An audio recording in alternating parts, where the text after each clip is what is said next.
She found a boy in the snow. That simple act of kindness pulled a struggling mother into a hidden world of loyalty, betrayal, and shocking legacy. She would have to become the unlikeliest ruler to protect a stolen kingdom.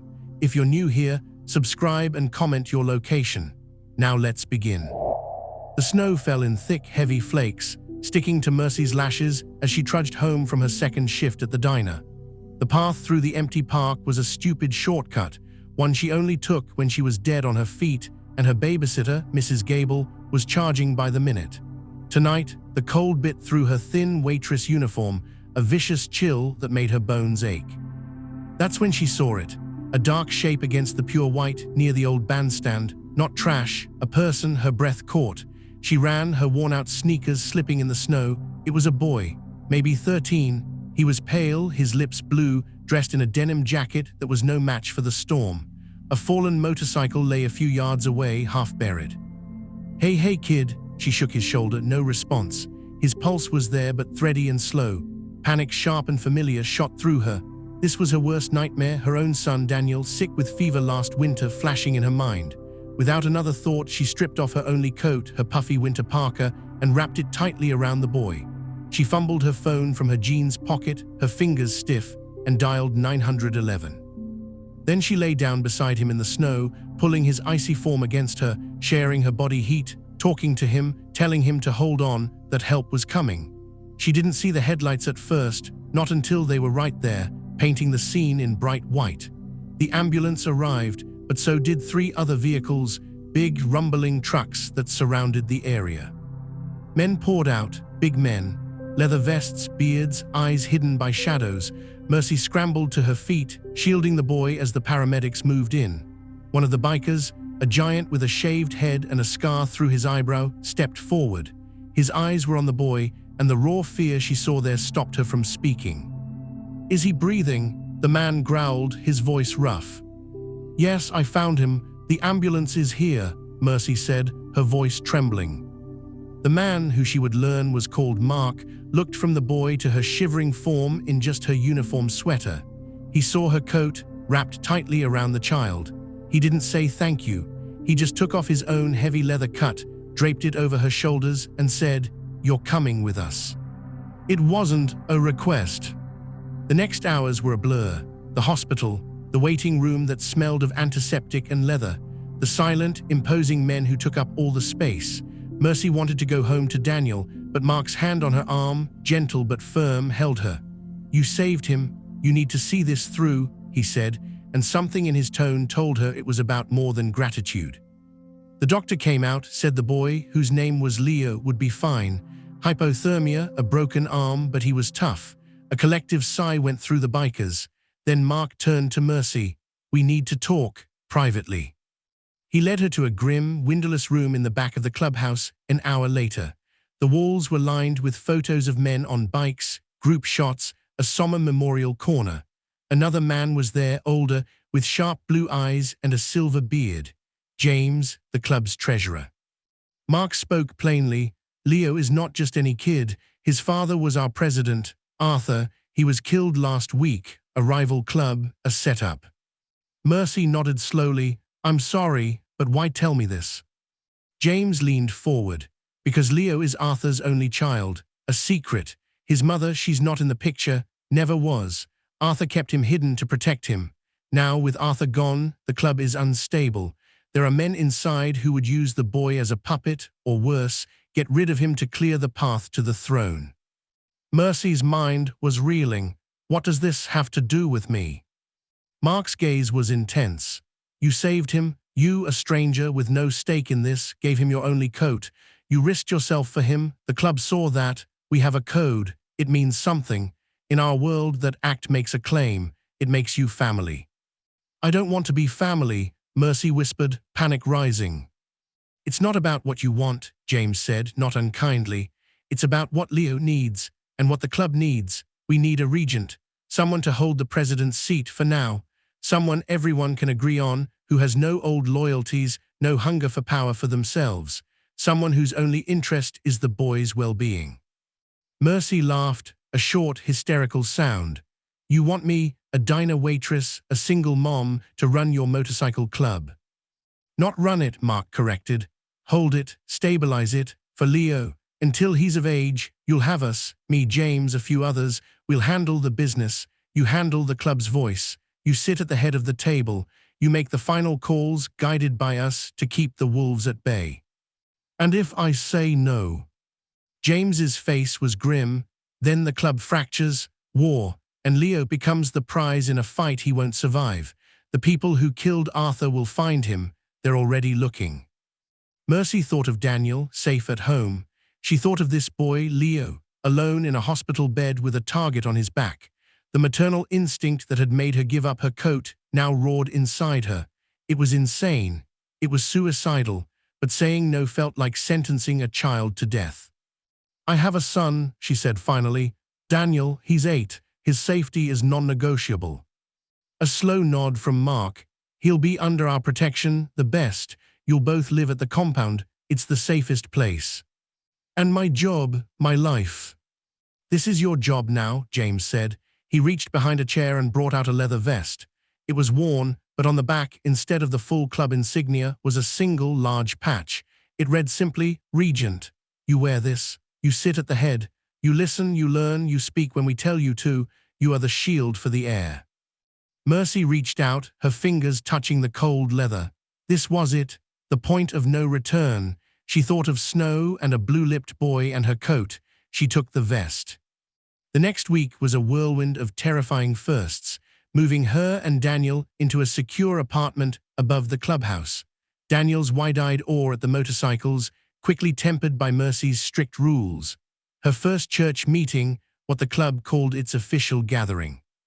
The room was thick with smoke and tension. 20 hardened men stared at her as she walked in, Mark and James flanking her.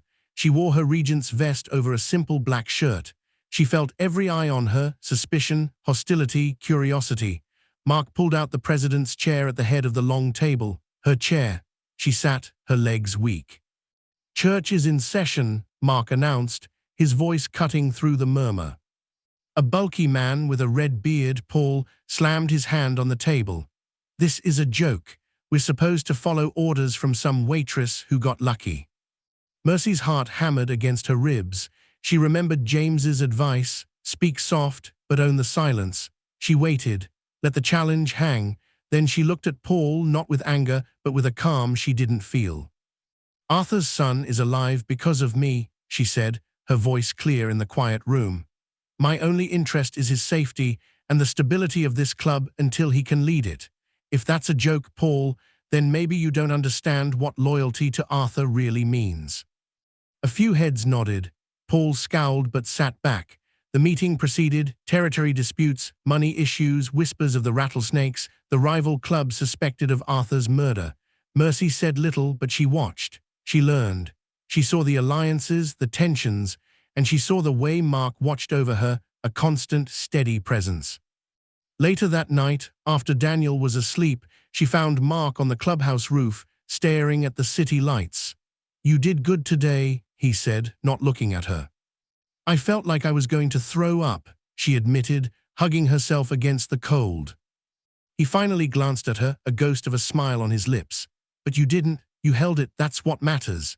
He stood close, the heat from his body a tangible force. The chemistry between them had been immediate, a live wire neither dared to touch. He was a criminal, she was a regent. It was a line that couldn't be crossed, but in the quiet dark it hummed between them. You're not like anyone I've ever known, Mercy. This life, it hardens people, but you. You're strong because you're not hard. It's confusing as hell. She looked up at him. It's confusing for me too, Mark. He reached out, his calloused fingers barely brushing a strand of hair from her cheek. The touch was electric, charged with everything unsaid. Then he dropped his hand, stepping back. Get some sleep, tomorrow's another day. Days turned into weeks. Mercy learned the business, the legitimate auto shops, the less legitimate side hustles. She used her mom's skills to organize the club's messy finances, seeing things James had missed. She negotiated a tense dispute with a trucking company, not with threats, but with a clear, fair breakdown of mutual benefit, astonishing the gruff negotiator on the other side. There were light moments, too, teaching Leo, now recovered and a quiet, observant boy, how to make pancakes with Daniel. the two boys becoming fast friends, a bright spot in the grim reality. Watching the biggest, toughest biker, a man called Tiny, patiently help Daniel fix a flat tire on his bicycle, speaking in a gentle rumble. But the threat was always there. The rattlesnakes were making moves, testing borders. Then the message came, a gift left at the gate of the compound, a rattlesnake skin nailed to a piece of wood, and a note, "A regent is a temporary thing." The club was furious, shouting for war. Mercy stood in the middle of the chaos, feeling the panic rise. Then she saw Leo's face, pale and scared. She climbed onto a pool table, whistling sharply. "Enough," she yelled. The room fell silent, shocked. "This is what they want. They want us angry, divided, rushing out so they can pick us off.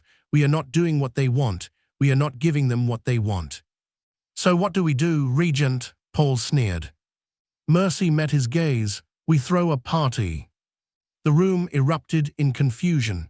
Mark stared at her, a slow understanding dawning in his eyes. "We invite the whole neighborhood," Mercy continued. "A barbecue, a show of strength and unity. The rattlesnakes want us hiding behind walls. We'll be out in the open, laughing, strong, and surrounded by our community. They won't dare hit us then. It shows we're not scared, and it reminds everyone who we are here. We're not just a club, we are part of this town." James began to chuckle, then to laugh. It was brilliant, not a knife, but a shield, a mother's instinct to gather her flock close and present a united front. The barbecue was a surreal success. Hot dogs, burgers, kids running around, music. Neighbors who'd been wary mingled with bikers in cuts. Mercy moved through the crowd, the Regent vest over a summer dress, greeting people, her smile genuine. She saw the rattlesnake scouts in their cars at the end of the street, watching, confused and thwarted by the display of normalcy. That night, after everyone had left, Mark found her cleaning up. "That was a masterstroke," he said, his voice warm with admiration. "You outmaneuvered them without throwing a single punch." "It's what you do when you can't fight fair," she said, stacking plates. "You changed the game." He was close again.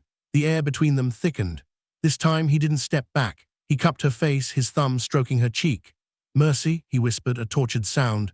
The kiss, when it came, was not gentle. It was hungry, full of weeks of pent-up longing and shared danger. It was fire and promise and a terrible, wonderful mistake.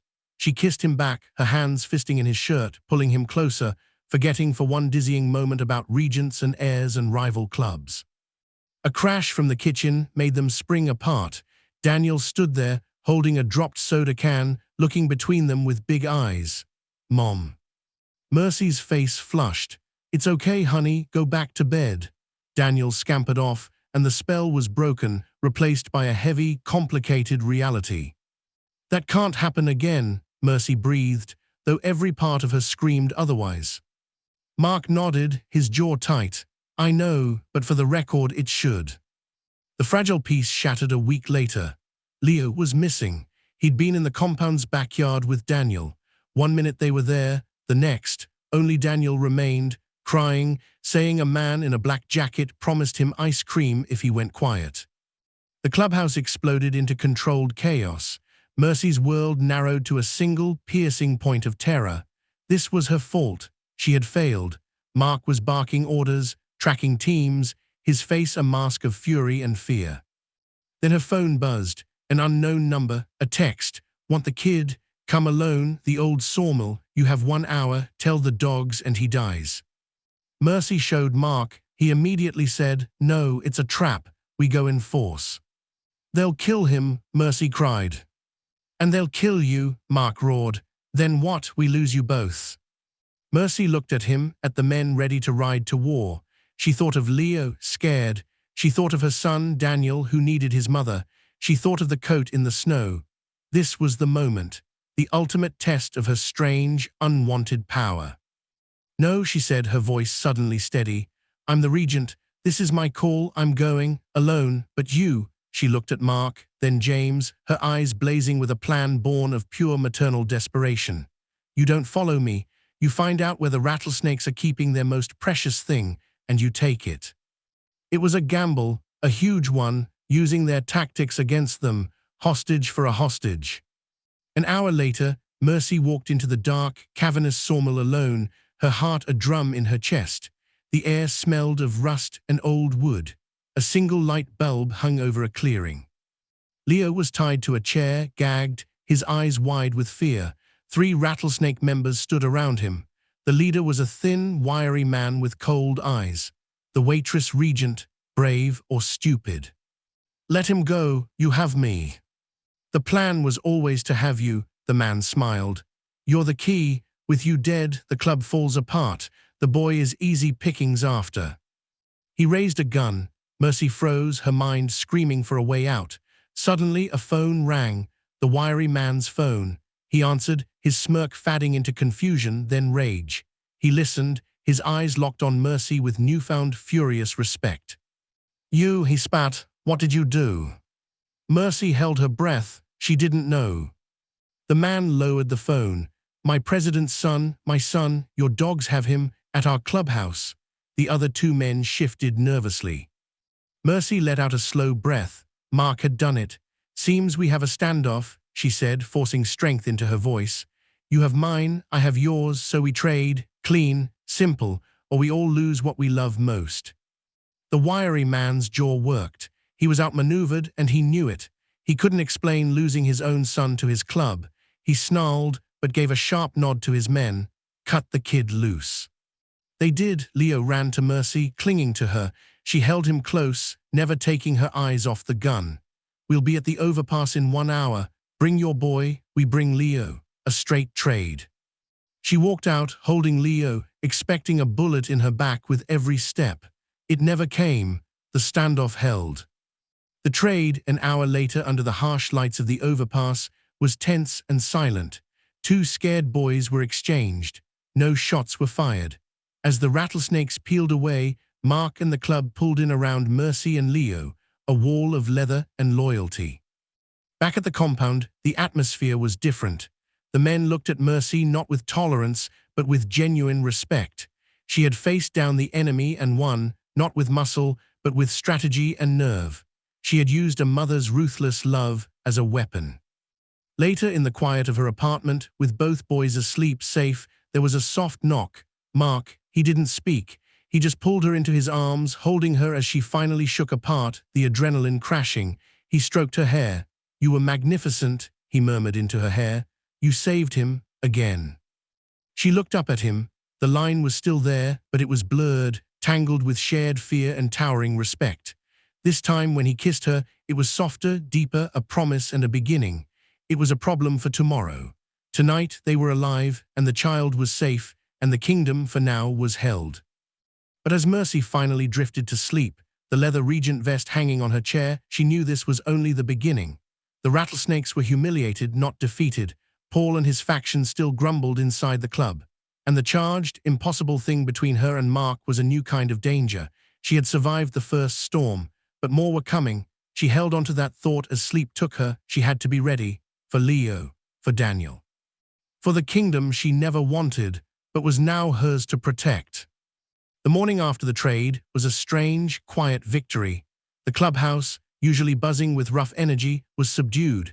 Men moved with a new, deliberate purpose, and their nods to Mercy held a weight that hadn't been there before. She wasn't just the waitress in a vest anymore. She was the Regent who'd stared down the rattlesnakes and brought their heir home. But the peace was thin. Paul, the red-bearded challenger, watched it all with a simmering resentment. He wanted a war, a bloody show of force. Mercy's clever, peaceful resolution made him and his allies look like hot-headed fools. He cornered James in the garage 2 days later, his voice a low growl Mercy wasn't meant to hear from the office above. "She got lucky, James. This isn't how we handle things. We look weak, trading hostages like politicians. Next, she'll want us to file taxes together." James's reply was calm. "We have the boy, we have our honor, and we have our money. No one died. That's not weakness, Paul. That's smart business, something we could use more of." Paul spat on the floor. Arthur would be spinning in his grave. Mercy leaned back from the vent, her heart pounding. The enemy outside was clear. The enemy inside was more dangerous. She started spending more time with James, learning the books not just for organization, but for leverage. She discovered small discrepancies, payments to a towing company that didn't exist, gasoline receipts that were too high. She didn't confront anyone. She filed the information away, her own insurance. Her relationship with Mark was a constant, thrilling tension. They stole moments. A brush of hands passing a tool in the garage, lingering looks across the church table, late-night talks on the roof that walked the razor's edge between friendship and something more.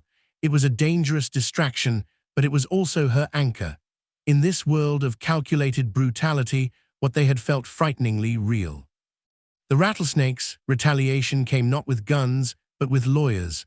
A formal notice arrived, claiming the club's prime auto shop was on disputed territory based on old, shaky property lines.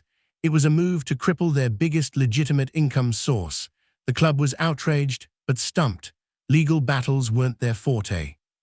Mercy, however, spent a day at the county records office with a friendly, confused clerk she'd once served endless coffee to.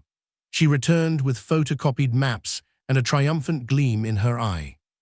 At the next church meeting, she laid them out. The rattlesnake claim is based on a survey from 1972, she said, pointing. But this clause here, in the original land grant, shows the boundary follows the creek bed, which shifted in the 50s. Our shop is 100 feet inside our line. Their claim is garbage. Paul stared. How did you find that? I asked nicely and brought donuts to the records clerk, Mercy said simply. It's called doing your homework.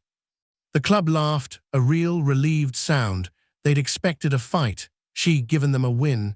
Even Paul looked grudgingly impressed. But the real storm hit a week later. Daniel had a school play. Mercy, determined to give him some normalcy, went alone with him, leaving Leo under heavy guard at the compound. It was a sweet, ordinary night. Daniel was a talking tree. Mercy clapped until her hands hurt. Walking back to her car in the school parking lot, she felt a prickling on her neck. A van slid up beside her, doors sliding open. Two men lunged out. One grabbed Daniel, a hand over his mouth. The other went for Mercy. Motherhood unleashed a different kind of animal. Mercy didn't scream. She swung her heavy purse, connecting with a sickening thud against a temple. The man grabbing her staggered. She dropped her keys, snatched them up, and raked the pointed end down the arm of the man holding Daniel. He yelled, loosening his grip. Daniel bit down hard on his hand. Run to the school, Daniel, now, she roared. Her son, wide-eyed with terror, sprinted back toward the lights. Mercy stood between the men and his retreating form, her keys held like a knife, breathing like a bull. Come on, then, she snarled. The men hesitated, spooked by her ferocity. Sirens wailed in the distance. Someone had called the cops. The van doors slammed and it screeched away. Mercy collapsed against her car, trembling. They'd come for her son. The unspoken rule was broken. This was no longer about the club. This was personal. Back at the compound, Mark was a volcano of cold fury. That's it. We wiped them out. Every last one. No, Mercy said, her voice like ice. She was changed. The softness was still there, but it was sheathed in steel. We don't wipe them out. We cut the head off. Cleanly. Paul was right about one thing. We need to send a message they understand, but we'll do it my way. Her plan was audacious. It wasn't an attack on their clubhouse, which would be a war. It was a surgical strike. She learned from James that the Rattlesnake president, a man called Vance, had a mistress in a downtown apartment. He visited her every Thursday night, alone, vulnerable during the drive. The following Thursday, Mercy didn't stay behind. She insisted on being part of the crew. Mark, James, and two other trusted men rode out with her in a nondescript van. They intercepted Vance's car on a quiet, tree-lined street. It was quick, professional. Vance was pulled from his car, disarmed, and shoved into the van, confused and furious. He was brought to the club's garage, blindfolded. When the blindfold was removed, he didn't see a circle of leering bikers. He saw Mercy, sitting on a workbench, the Regent vest stark in the fluorescent light. Mark stood behind her, a silent sentinel. You, Vance sneered, though fear flickered in his eyes. Me, Mercy agreed. You tried to take my son. You broke the one rule even animals follow. It's business, Vance spat. This isn't business, Mercy said, sliding off the bench. She walked up to him, her gaze unwavering. "This is a mother talking. You see, I don't care about your territory. I don't care about your money. I only care about two boys, and you are a threat to them. So here's the new business." She laid it out. Vance would call his club. He would tell them the war was over. The territory dispute was dropped. Any move against the regent, her family, or the heir would result in his immediate and very quiet execution, not by the club but by her, personally. "And why would I do that?" Vance laughed, a hollow sound. Mercy nodded to Mark. He opened a laptop showing a live feed. It was Vance's own son, the one they'd taken in the trade, playing video games in a safe house, unharmed but clearly under guard. "Because you love your son," Mercy said softly, "just like I love mine. This ends now. You back off and you keep your club, your life, and your boy. You don't, and you lose all three, your choice." Vance's defiance crumbled. He saw not a rival, but a force of nature he couldn't beat with a bullet. He saw the cold truth in her eyes. He made the call. The news spread through the underworld like a shockwave. The rattlesnakes stood down. The regent had won without a single shot fired in the final act, using a man's own love against him. At the next church meeting, the atmosphere was electric. Paul stood up. He looked around the room, then at Mercy. He walked to the front, pulled a knife from his belt, and laid it on the table in front of her, a symbol of submission. "The chair is yours, Regent," he said, his voice rough but clear. "For Arthur, for the boy." He returned to his seat. The challenge was over. That night on the roof, it was just Mercy and Mark. The city lights glittered below, a kingdom she now strangely ruled. "You did it," Mark said, his hand finding hers. "You really did it. The club is stable. The threat is gone. Leo is safe." "For now," she said, leaning into him. He turned her to face him. "Mercy, this is for now anymore. This is your life, our life, the club, they're yours." And he took a deep breath. "I'm yours, if you'll have me, not as a bodyguard, not as an ally, as your man." He kissed her, and this time there was no hesitation, no guilt. It was a kiss of homecoming, of a future they could finally grasp. She kissed him back, pouring all the fear, the strength, the unbelievable journey into it. Weeks later they held a ceremony, not a wedding, but a formal patch-in, for Leo. He stood before the assembled club, a smaller version of the leather cut on his back, the president's patch resting on a shelf until he came of age. Mercy stood beside him, her regent patch firm on her shoulder. One by one, every member, starting with Mark, then James, then even Paul, came forward. They didn't kneel to Leo, the child. They placed a hand on his shoulder, a gesture of loyalty and protection. Then they turned to Mercy and gave a slow, respectful nod. To the regent, to the mother who held the line. Later, as music played and the club celebrated, Mercy sat at the head of the table. Leo and Daniel were laughing over a pool game, surrounded by giant, smiling men who would die for them. Mark stood behind her, his hands resting on her shoulders. She looked out at the room, the gritty, dangerous, loyal family she'd never asked for. She thought of a coat left in the snow, a simple act of kindness that had led here. To power, to love, to a home. She wasn't a waitress anymore, she was the regent, and she was exactly where she was meant to be. The celebration was in full swing, but Mercy felt a restless energy. The peace was too quiet, the victory too complete. She watched as Paul clapped Mark on the back, laughing at some old story about Arthur. It felt off. Her mom instinct, now honed into a razor-sharp survival tool, was screaming. She slipped into the back office, where James kept the real books. She wasn't looking for financial discrepancies this time. She was looking for a pattern. The rattlesnakes had folded too easily. Vance had given in with a surrender that felt theatrical. She pulled out the old club rosters, the ride schedules from the weeks before Arthur's murder. Her eyes scanned names, dates. Her blood ran cold. The night Arthur was killed, the security detail was light, too light. It had been changed at the last minute. The man who authorized the change, Paul.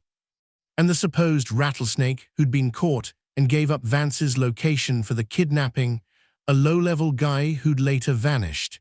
He'd been recruited by Arthur, but sponsored into the club by Paul. It wasn't just a rivalry, it was a coup. Paul hadn't just been challenging her authority, He'd been cleaning up the mess of his own betrayal. He'd allied with the rattlesnakes to kill Arthur, expecting to seize power in the chaos. But Mercy's arrival, her stabilizing presence, had ruined it. The hostage-taking, the attack on Daniel, it wasn't just the rattlesnakes. It was Paul trying to destabilize her, to force a war where he could emerge as the savior. She had to get to Mark, now. She found him by the bar, pouring a drink. She grabbed his arm, her fingers tight. "We need to talk, privately, right now." Her voice was low, urgent. He saw the terror in her eyes and didn't hesitate. He followed her to their rooftop space. "What is it?" "It's Paul," she breathed, the words tumbling out. She showed him the rosters, pointed to the changed schedule. "He set Arthur up. He's been working with Vance the whole time. The attack on Daniel, it wasn't just to get to me. It was to make you and the club furious, to make you launch that all-out war he kept wanting. He'd have looked like the strong leader in the fight he helped create." Mark's face went from confusion to a dawning, horrific understanding, then settled into a mask of terrifying calm. "The vote," he said quietly. "What vote?" "After Arthur died, before you came, there was a vote for interim president. It was between me and Paul. It was a tie. His faction, his friends, it makes sense now. They weren't just disagreeing with you, Mercy. They were hiding a secret." Down below, the music suddenly cut off. A sharp, ringing sound of a bottle breaking, then shouting. They ran downstairs. The scene in the clubhouse was tense division. Paul stood in the center of the room, backed by 6 men. The rest of the club, including James, faced them, confused but ready. "It's time to stop this farce," Paul yelled, his voice dripping with false righteousness. "This club is weak, led by an outsider and her pet soldier. The rattlesnakes are laughing at us. I say we finish what we started and take back our pride." He was making his move, now, before Mercy could reveal what she knew. Mark stepped forward, putting himself between Paul's group and Mercy. "You want to finish what you started, Paul?" Mark's voice was a deadly whisper that carried. "You mean like you finished Arthur, by setting him up to be murdered?" A gasp went through the room. Paul's eyes widened, then narrowed. "Lies, you're desperate." Mercy stepped out from behind Mark. She held up the rosters. "The security changed the night Arthur died. You signed it, Paul, and the man who gave us Vance, he was your prospect. You handed him to us to control the narrative, to point us at the rattlesnakes while you sat back and watched the chaos." The room was frozen, a tableau of betrayal. Paul's men looked uneasy, shifting on their feet. The truth was a cold knife in the hot room. Paul's hand went to his waistband. "You think a piece of paper matters?" he snarled. Everything happened at once. Paul drew a gun. Mark tackled Mercy behind the pool table. Shots rang out, deafening in the enclosed space. But Paul wasn't aiming at Mercy or Mark. He fired at James, who crumpled to the ground. It was the wrong move. James was beloved, old guard. The sight of him falling broke the spell of indecision. The club, as one, turned on the traitors. It wasn't a gunfight. It was a brutal, swift eruption of fists and fury. Paul's men were overwhelmed, disarmed, and dragged down. Paul himself tried to run for the back door. Mercy saw him go. She didn't think. She grabbed a pool cue from the floor and followed, Mark right behind her. They cornered him in the dark, grimy alley behind the compound. He was breathing hard, gun still in hand, but his eyes were wild, trapped. "It's over, Paul," Mark said, his own weapon raised. "It's never over," Paul spat, swinging the gun between them. "She's ruined everything. This club was mine. Arthur was weak. I made her strong with the snakes, a partnership." "You sold your president," Mercy said, her voice shaking not with fear but with fury. "For a seat at a bigger table. You let them think they could take my son." Paul's gun steadied on her. "You're just a hiccup." A shot exploded. Mercy flinched, but it was Paul's gun. It was Mark's. A single, precise shot to Paul's shoulder. Paul screamed, his gun clattering to the asphalt. Mark was on him in an instant, disarming him, pulling his arms behind his back. Mercy stood over him, looking down at the man who had caused so much pain. He was just a wounded, angry man now. The power was gone. "You don't get to die a martyr," she said, her voice cold. "You get to live as a reminder of what happens to traitors." The club voted unanimously at the emergency church meeting that night. Paul and his inner circle were excommunicated, not killed. Their cuts were taken, their patches burned. They were cast out, branded as oathbreakers to the entire world, a fate worse than death in their culture. James survived, the bullet grazing his side, his eyes holding a grim satisfaction as he watched the gavel fall. In the days that followed, the club's unity was reforged, stronger than steel. The cleanup was total. With Paul's information, they dismantled the remaining Rattlesnake Alliance from the inside, absorbing their territory without a major fight. Vance, seeing his inside man gone and the club more unified than ever, formally surrendered all claims. 1 month later, Mercy stood in a simple courthouse with Mark, Leo, and Daniel by her side. The judge signed the papers, legal guardianship. Leo was officially, in the eyes of the law, her son, hers and Mark's. For Mark had proposed not with a ring, but with a promise, a shared patch, a shared life, a shared future for their 2 boys. That evening, as the sun set over the compound, Mercy stood on the roof again. She wore her Regent vest. Below, the club went about its business, legitimate business mostly. The garage was thriving. The bar was busy. Leo and Daniel raced bikes in the safe, fenced yard, their laughter floating up on the warm air. Mark wrapped his arms around her from behind, resting his chin on her head. "What are you thinking about?" he murmured. She leaned back into him, watching her sons. "The snow," she said softly, "and a coat." She had gone into the snow that night to save a child. She had found a family. She had found love. And she had built a kingdom, not of fear, but of fierce, unbreakable loyalty. She was no longer just holding the seat for the heir. She was the beating heart of the empire, a mother who had rewritten the rules with a strength no one saw coming.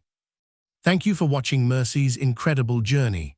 Would you have taken the vest and the throne to protect a child?